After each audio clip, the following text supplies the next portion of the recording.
Good morning, guys. Day 3. If you have not done your Fit 3D scan over at the nutrition store, please make sure that is done today. Take the metric information off of those scans and input that into the EverFit app under the metrics. That is how I'm going to be able to calculate your macros. If you have done a challenge with me before, don't expect giant changes in your macros, guys.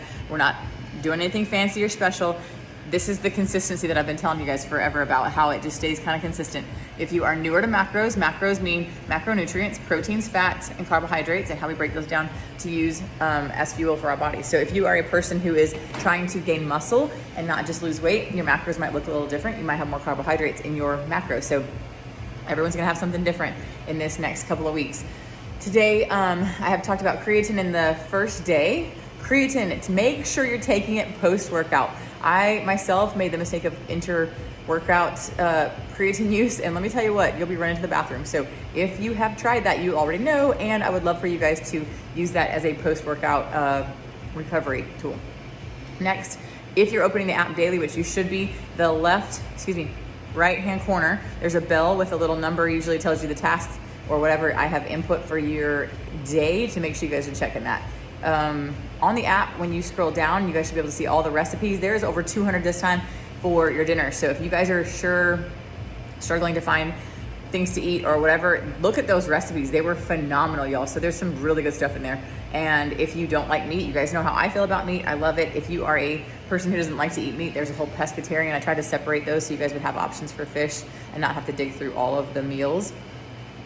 Check in there. Also the desserts. We are going to have times when we feel like we want to eat something sweet, and that might be a better option to make something off of that menu versus going to the store and getting a bag of something packaged. All right, so with that said, another thing to think about is, what was I gonna talk about? I forgot.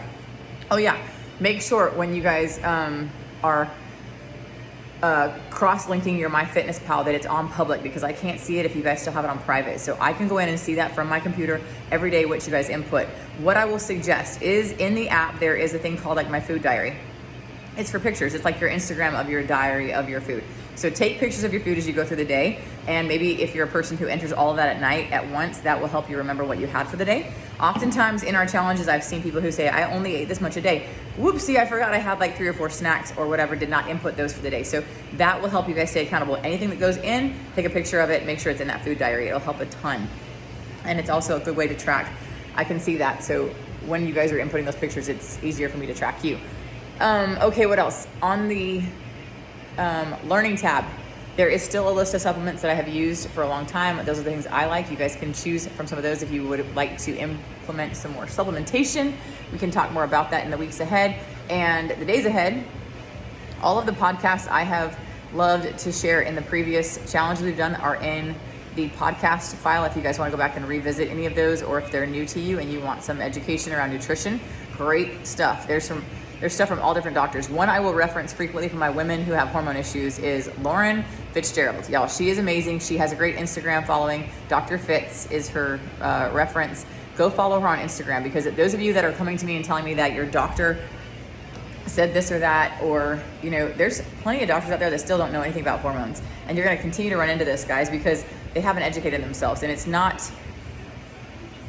fair to you to buy into a person just because they have a doctorate or they've been your OBGYN for 20 or so years or whatever it is. It's not fair for you to suffer because they don't have the education. So I want you to learn from the best doctors, and if it means you have to switch doctors, so be it.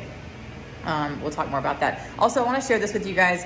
This is a smaller group. I've probably got 18 of y'all in here, and I hope nobody will be offended if I cross-reference certain things I hear. This is the way I learned. This is the way I have learned for years.